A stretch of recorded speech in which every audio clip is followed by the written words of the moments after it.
Today, I am talking all about influencer marketing.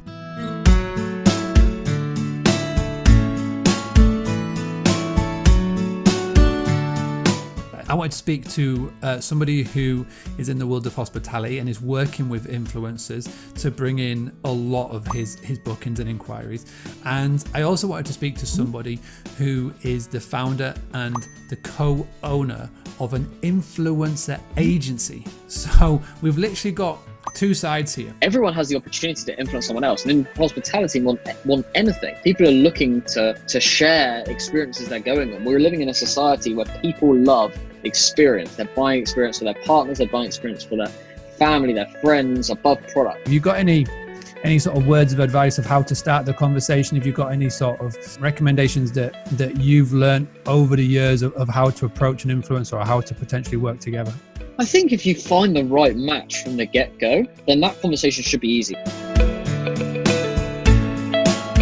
We're going to be talking to somebody that just relies on Instagram to bring in bookings, which is crazy. So I'm based in Liverpool. Everyone calls me the hotel man or knows me as the hotel man, but my name's Manny. I remember just taking a picture with him at the hotel and then posting it and then, getting a lot of, feedback from it. Do you know what I mean? Like a lot of people liked it. And then I think that sort of made me realize the power of influencers. What would you recommend them do to get started? So they haven't had anybody, like let's say a social media influencer or a journalist or anybody come stay with them in the past. Where's the good place to get started? Like for yourself, obviously you used Instagram. Do you recommend that, or is there any other things that you'd recommend they do? Things I'd recommend are definitely Instagram.